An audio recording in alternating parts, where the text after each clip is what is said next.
What's up, guys? Neil Orfield here, and I'm going to show you how I will be setting up my fantasy cruncher for the Thursday night football game between the Seahawks and the Niners.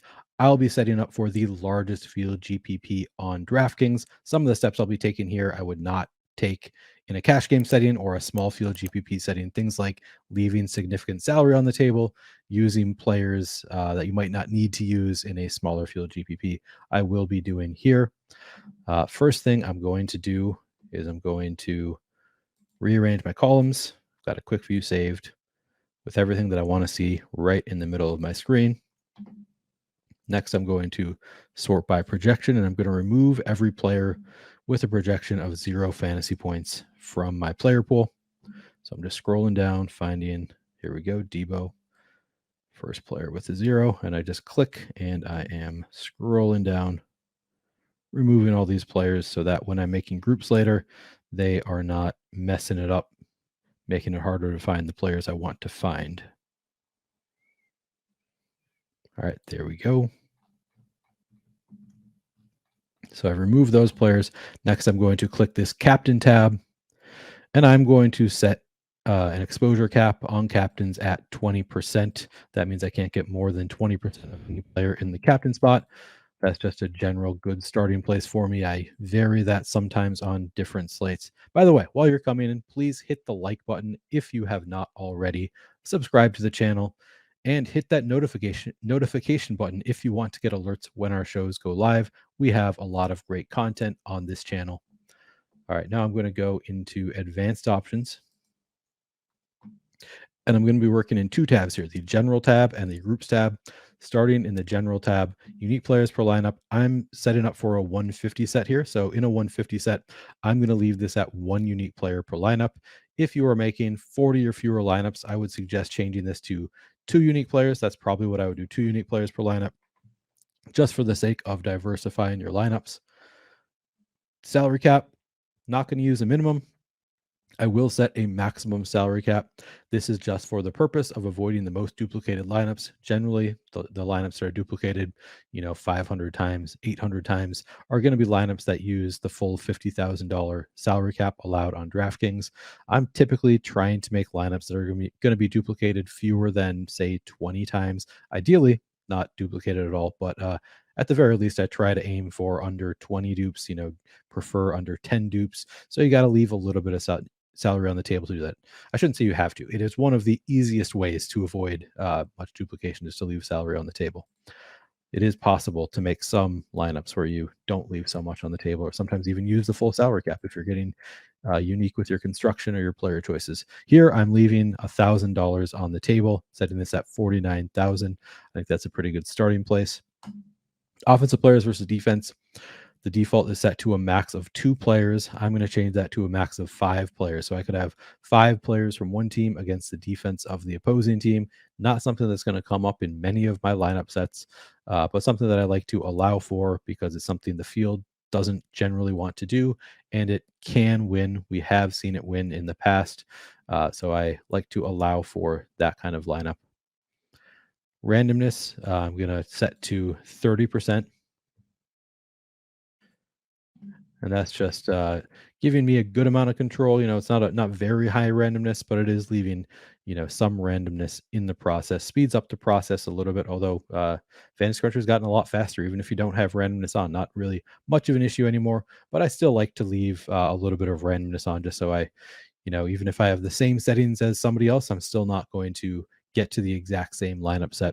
So I'm going to leave that at 30%, leave some randomness in my process. The more control you want over your lineups, the lower you can set that number. If you set it to like 10%, you're going to have a really good amount of control over your player exposures, correlations, etc. But I'm going to set that at 30%.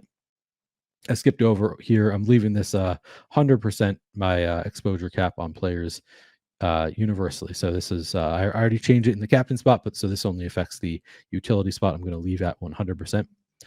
Minimum projection included in calculation, the default is set to 3. I'm going to leave it at 3. And if there's a player in my player pool, if there's a player who projects for fewer than 3 fantasy points and I want them in my player pool, I'm just going to manually boost their projection to above 3 fantasy points.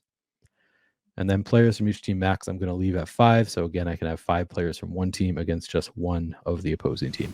Guys, we have a great offer for new users only. You can get full access to everything Stokastic has to offer for NFL for 3 days free. Projections, ownership, 1v1 tools, lineup generator, top stacks tool, zero risk because it's all free. So sign up now. The link is in the description of this video. Note that Fantasy Cruncher is an add-on and is not included in this offer. All right, next I'm going to move on to groups. And the most important groups revolve around the quarterbacks because of the scoring dynamics. On every passing play, the quarterback is outscored by the receiver. They get more points per reception, more points per yard, more points per touchdown. So, typically you need to be a little bit more careful in how you set up correlations with your quarterbacks than other positions. I'm going to start by finding, okay, here's Geno Smith in the captain spot. I'm going to make him my key player. And then I'm going to sort by position and just add all of the Seahawks pass catchers into a secondary group.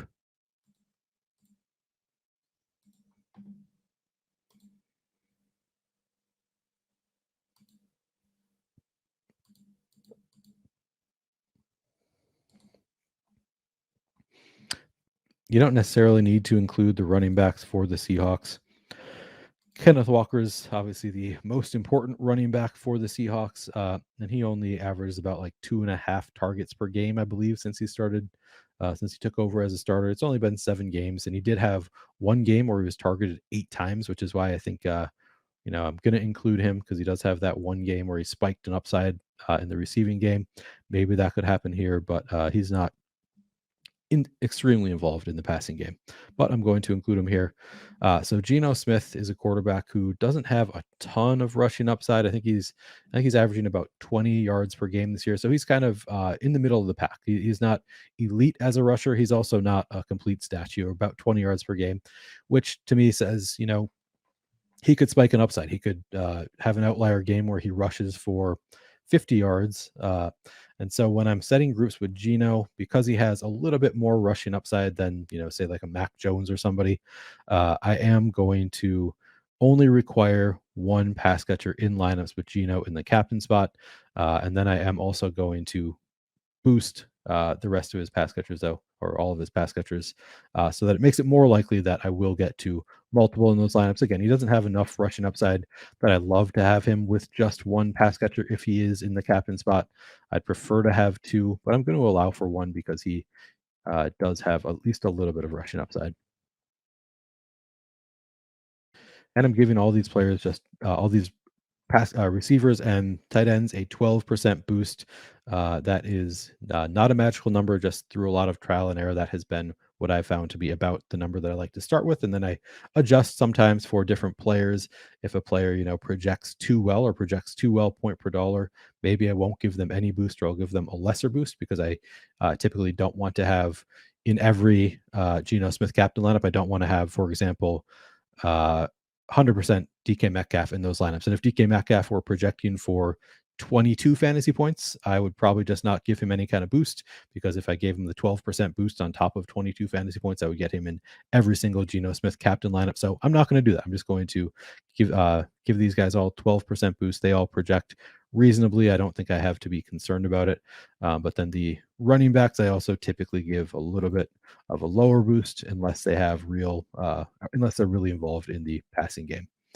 I think that is good enough. So now I'm forcing one pass catcher in the Geno Smith captain lineups, and then make it more likely that I get to more than one because I have given these boosts. That's all I'm going to do for this group.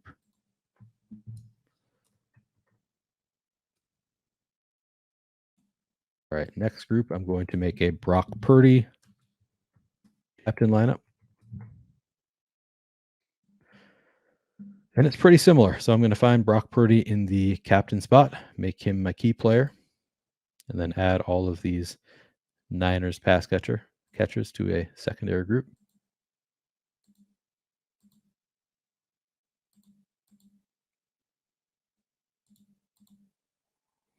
And here, Christian McCaffrey is very involved in the passing game. So a little bit of a different situation with McCaffrey.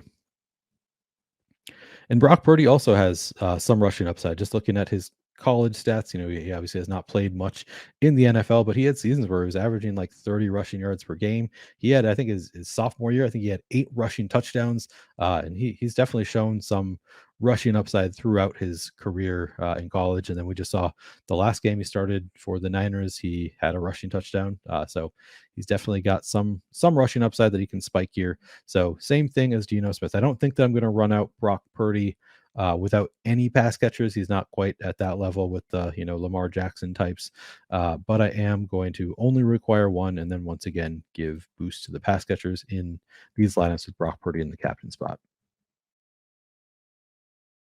Again, I don't think any of these pass catchers are jumping out at me as being uh, projecting so well that I'm going to get to 100% of them.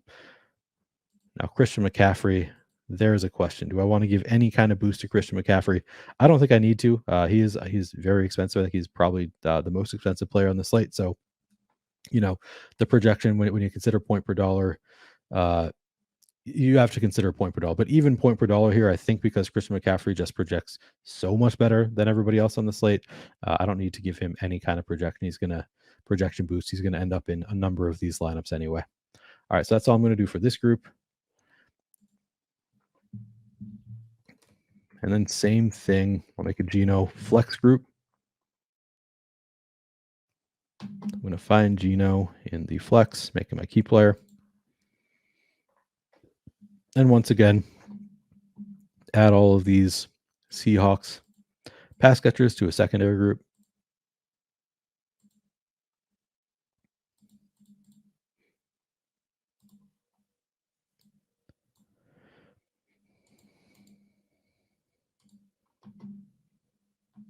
And now because I have Geno in the flex, I can include those Seahawks in the captain spot.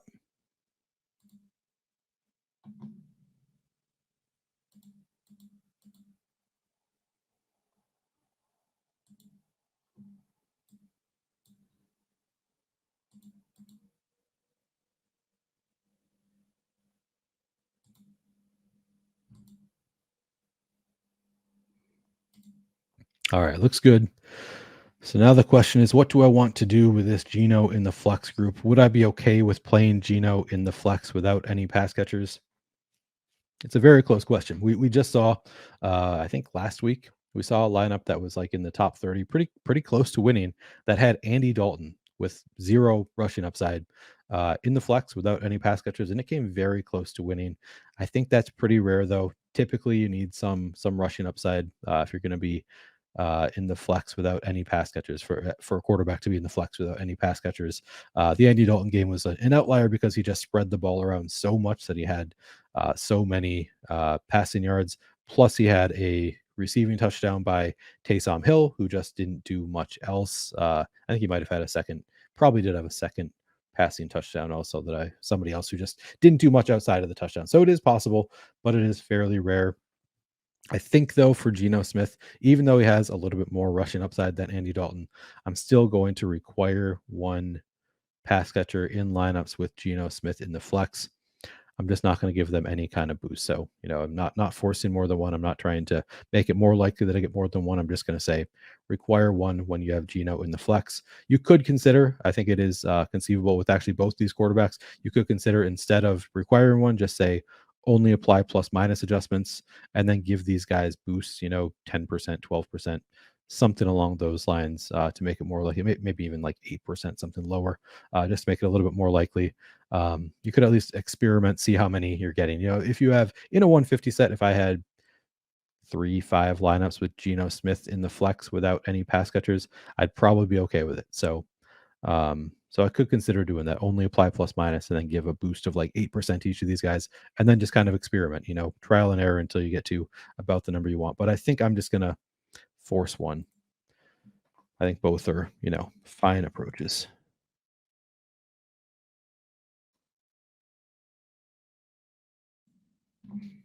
And then Brock Purdy. I'm going to find Purdy in the flex as well. Make him my key player. And then same thing, add all of these Niners pass catchers to a secondary group.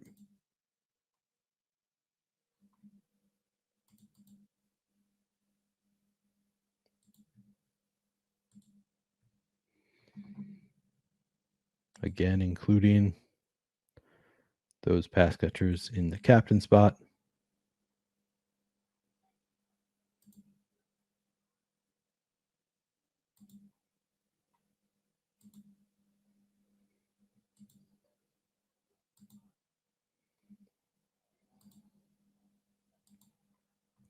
And same thing. I think if you wanted to, you could say only apply plus minus adjustments and then give like an 8% boost to each of the pass catchers. But I think, again, I'm not going to go that way. I'm just going to require at least one pass catcher in every lineup that has Brock Purdy in the flex. So I'm going to leave it at that. Those are going to be the settings I use for now. Of course, I'm going to run some lineups. Maybe I'll come back and change them after I see what comes out.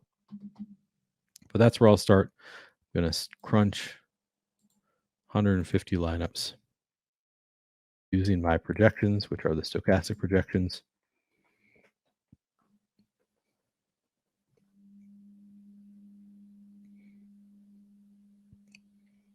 All right, first I'm going to look at correlations. See, in the first lineup, we've got Geno Smith in there. We've got multiple pass catchers. We've got Brock Purdy in there. We've got multiple pass catchers. Everything looks good there. Second lineup, Geno Smith in the flex with Kenneth Walker. Not my favorite lineup. Again, Kenneth Walker, not all that involved in the passing game. But I also think that Geno Smith is viable without any pass catchers. So to have him paired with Kenneth Walker, I think this is a viable lineup, even if it's not my absolute favorite. I think that it's a lineup that could win. We've also got Brock Purdy in here with McCaffrey and Ray. So some nice correlation there. Here again, we've got Geno Smith with just Kenneth Walker. It's fine. I don't want to see a million of those lineups, but a couple so far, that looks fine. Brock Purdy and the captain. Again, I prefer to have multiple Niners pass catchers. We're seeing that here. McCaffrey, Jennings, McLeod looks good. Geno with just Lockett. I like that better than Geno with just Kenneth Walker. Brock Purdy here with Christian McCaffrey and Ray McLeod looks good. Here we've got McCaffrey and McLeod with no Brock Purdy. I'm fine with that. Geno with 3 pass catchers, including Kenneth Walker. That looks good. Yeah, all of these look like they are correlating just fine. I am getting more Geno with Kenneth Walker than I would like. I'm tempted to remove Kenneth Walker from those groups just because he's just not all that involved in the passing game. So maybe because I'm requiring one and not giving any kind of boost, he's just the one that projects the best point per dollar. So I'm naturally getting him into a lot of those lineups with Geno. I don't think I love that. So I might go back and actually change both of the groups that I made for Geno Smith and remove the running backs from them. Generally, I'd prefer to have wide receivers with him. It's debatable because, again, I'm okay with a few Geno without anybody. So having a running back who has had 8 targets in a game is better than nobody as far as correlation goes, but still not my favorite. I would rather get to some of those other wide receivers, tight ends instead. But before I do anything with the correlations, I'm going to just check my exposures. That's the 2 things I'm checking before I submit lineups. Do they correlate the way I want them to? And then am I getting to the exposure levels that I like at each player? So I go through position by position, starting in the quarterback spot, getting a 55% Geno, 43% Brock Purdy. Those seem like fine numbers to me. Of course, usually when I'm actually making these decisions, which I'm not going to do right now, I'm making this video on Wednesday night. I will be actually making lineup decisions after inactives come out an hour and a half before the game tomorrow night. But usually when I'm making those decisions, I'm looking at the Stokastic single game tool, which tells you, how much we project a player to be owned in the captain spot, how often they are optimal in the captain spot, and then same thing in the utility.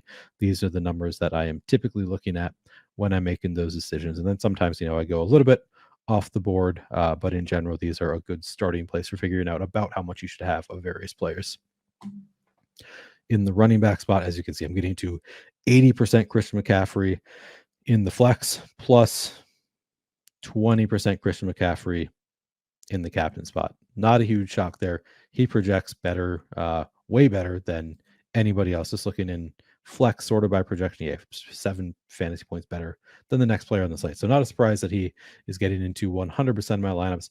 Probably not what I actually want, though. Even though he projects so well, I prefer to think of a range of outcomes rather than projections. So again, that's where I'm looking at. Prefer to look at the single games tool where I can see that he is optimal 86% of the time. What are we seeing here? 67. Yeah, 86% of the time we're seeing him optimal, which is a crazy high number. But that is, Christian McCaffrey just so involved in all facets of the game. Of course, they're facing the Seahawks. Makes sense that he is going to be in those optimal lineups frequently, but still, I don't think I want 100% Christian McCaffrey. I want to have some outs if he does get hurt in the first quarter. We've seen that happen all too often. I don't want to have 100%. So I would probably go ahead and lower his projection. And I think I can actually lower it pretty significantly, and I'm still going to get to maybe still 100%. Maybe with the salary cap that I put on plus how expensive he is, maybe not 100% if I lower it 2.65 fantasy points, but we'll have to see. Kenneth Walker getting to 42%, I'd be more okay with that. He just projects really well point per dollar. Not a great matchup with the Niners, but you got to play somebody from the Seahawks. They all have a tough matchup. So Kenneth Walker seems like as good as anybody to play. I'm going to sort by salary here. Yeah, you can see I'm probably not going to be playing much Travis Homer. He's only $600 cheaper than Kenneth Walker and projects way worse. You could, pay up to be contrarian if you think, they don't give Kenneth Walker the inactive tag, but you think he's, a hammy pull away and he's, I don't even know what his injury is. Well, if you think that he's has the possibility to be hurt, maybe you could pay up to be contrarian and hope for the best for Travis Homer, but I don't think he's going to be. I think most likely Kenneth Walker is going to be the guy. Travis Homer just playing, limited downs, and to pay off the 7,000 price tag, he's going to need to do more than just a goal line touchdown or something. You need to really rip one off or have real opportunity. So I don't think I'm going to be playing a ton of Travis Homer. Jordan Mason, I guess you could play some Jordan Mason if you want to. Not somebody that I think I'm going to be playing a lot. Again, I'm going to have to make those decisions after I've looked at it a little bit closer tomorrow. But say if I did want to have some Jordan Mason in my lineups, if he's going for 8% ownership, maybe I want some. It's going to give him a little bit of a boost. See if I get him in some. Kyle Juszczyk, projects for fewer than 3 fantasy points. He could get there. He's only 3,000 again. It's probably going to take more than a goal line touchdown to get there, but I think it's in his realm of possibilities. Give him a little bit of a boost. Not going to bother with Tony Jones or Tevin Coleman currently. We'll see how things look tomorrow again. All right, Tyler Lockett, DK Metcalf. Yeah, getting to 33% Lockett, that seems fine. 25% DK Metcalf. Yeah, maybe I'd prefer a little bit more than 25%. So maybe I'll give him a little bit of a boost just up to 14.2. Maybe I need to give Lockett a little bit of a boost just to keep pace with everybody else if I want to keep similar to their current usage. Brandon Ayuk, 8,800, getting 12% currently. There's no Debo. Maybe Ayuk gets a little bit more usage than we're expecting. Good matchup with the Seahawks. Maybe I'll give him a little bit of a boost. I think I'd like to get maybe even above this 27% number. So giving him a little bit of a boost. Marquise Goodwin. I don't think that I need to get a ton of Marquise Goodwin with both Lockett and Metcalf active. Maybe I'll just leave him where he is, see if I get to any. And here's the big one. So Juwan Jennings, that looks like probably a reasonable amount. Ray McLeod, though, getting to 77%. And that's just because, you can see here, he's projecting for 6.62 fantasy points, and he only costs 1,200, especially with the salary cap. It's really easy. He's a player that gets in there really easily with the salary cap that I set. But even without that, he just projects really well point per dollar, but it is a very fragile projection. Ray McLeod could very easily put up 0 fantasy points or, have one catch for 20 yards, and that's all he does. So probably don't want 77% Ray McLeod. Maybe I'll lower that projection just a little bit. Guys, we have a great offer for new users only. You can get full access to everything Stokastic has to offer for NFL for 3 days free. Projections, ownership, 1v1 tools, lineup generator, top stacks tool, 0 risk because it's all free. So sign up now. The link is in the description of this video. Note that Fantasy Cruncher is an add-on and is not included in this offer. Danny Gray, maybe I want him in the player pool. He's only 200. This is something I'm going to look at tomorrow. Yeah, one target last week. There's a reason he's only 200, but he was coming in at 5% ownership. Wouldn't take much to pay off that price tag. I'll get him up to the 3 fantasy points, get him in the player pool. And then Laquan Treadmill, Derek Young. Don't know if I'm going to want these guys in the player pool. Something I'll think about tomorrow, but for now, let's say that I don't. Not going to do anything to their projections. George Kittle, I know I'm going to want more than 5% George Kittle. Great matchup with Seattle. No Debo. George Kittle could have a lot of opportunities. So I'm going to give him a little bit of a boost. Noah Fant, just 4,400. Will Dissly, just 2,400. Maybe I give both these guys a little boost.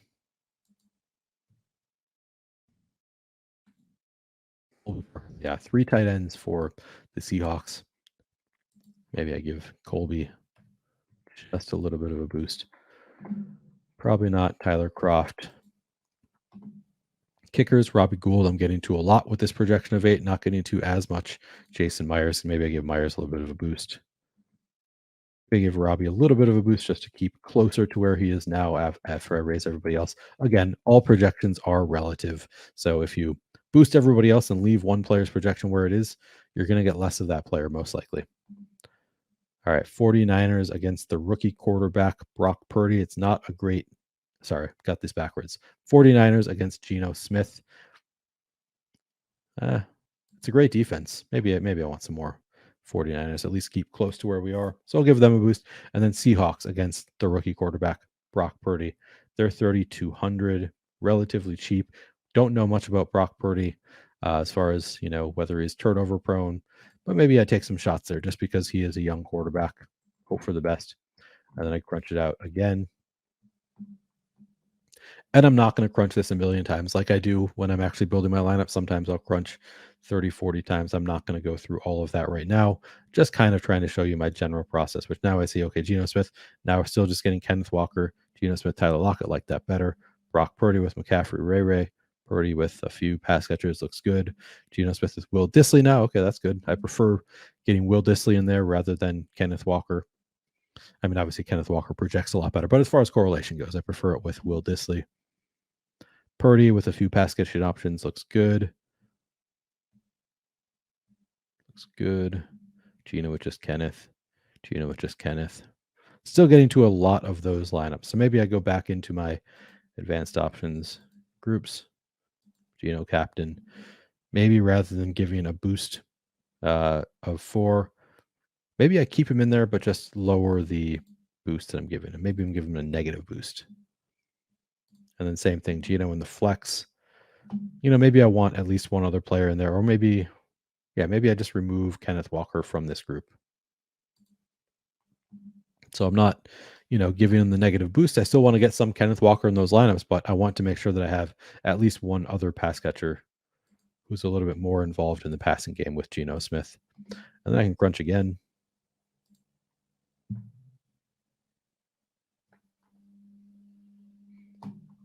And now you see I'm getting Purdy with 3 different pass catching options from the Niners, Geno with Lockett, which again, I'm fine with, just one pass catcher in the flex because Geno does have a little bit of rushing upside. See Geno with, so I didn't, now I took Kenneth Walker out of this group, so I needed to have at least one other pass catcher. So I got Will Dissly in this one. Kenneth Walker, though, still projects well enough that he's getting into that lineup. Geno with Lockett, Purdy with McCaffrey, McLeod. Yeah, I think these ones, I actually like these lineups better now that I've removed those lineups that just have Geno and Kenneth Walker in the flex. Here we can see so I didn't remove Kenneth Walker from the group where I have Geno and captain. I'm still requiring one pass catcher. I gave a little bit of a negative boost to Kenneth Walker in lineups where I have Geno in the captain spot. Still, he's still in the group though of, when I'm requiring at least one pass catcher, he is still in that group. So I'm still getting him in this group despite the negative leverage I gave to him. I'm okay with that. If I get a few lineups that have Geno in the captain spot with just Kenneth Walker, that is probably okay. But hopefully I'll get to fewer of them now. And it looks like that it is working out. I'm getting to other pass catchers more often than Kenneth Walker with Geno Smith. So I think I'm happy with the correlations here. And then, you go through once again, position by position, 17% of each defense looks great to me. Kickers, 28% Gould, 17% Jason Myers looks great. Tight ends, I still probably want more George Kittle. So I'd go ahead and boost this projection. Maybe I want more Noah Fant. I'd boost this projection. 19% Will Dissly looks good. Probably keep it there. 9% Colby Parkinson. Maybe I that's probably fine. I leave him here. Maybe I'd lose a little bit as I boost other players. Same thing with Will Dissly. If I leave his projection where it is while I'm boosting other players, I'm going to this number is going to go down. Just you got to keep these things in mind as you're making these changes. But again, I do it incrementally. You can see here I'm still getting to a ton of Ray McLeod. Now, maybe I leave him where he is as I'm, boosting other players, and I'm going to get to less of Ray McLeod naturally. But if I wanted to happen a little bit quicker, I actually would just go ahead and lower his projection incrementally as well while I'm boosting others. So, maybe boost up Juwan Jennings, boost up Marquise Goodwin. Now maybe it makes it a little bit less likely that I get to Ray McLeod. Yeah, and as you can see, I took off 2.65 fantasy points from Christian McCaffrey. I'm still getting to 100% Christian McCaffrey in my lineups. He just projects so much better than every other player, even with the huge salary discrepancy. You can actually see this. So if I go to flex, so even after I have taken down his projection significantly, if I scroll over here, you can see players' values. So if I sort by value scores, so Danny Gray is actually at the top. But he just doesn't project all that well. Whereas McCaffrey's way down here. Okay. I'm surprised to see that I thought that he would be higher on this list. So not making the point I thought I was making, but he still, has one of the better value scores. Everybody who's above him is all the cheaper guys who just, project well point per dollar, but their actual projections, nobody above 8.2 for Robbie Gould. So they just don't project nearly as well. And then of the more expensive guys, they all have lower value grades than McCaffrey. And of course, if I, here, click out first, if I actually reset to his original projection, which is even higher, now you can see he's got 2.2 value grade. He's higher on the list. But I probably don't want 100% Christian McCaffrey, as I was saying. So maybe I lower him all the way to 20 fantasy points. Let's see if that's even enough. I'm just going to crunch it a little more. All right, looks like that is enough to get to less than 100%.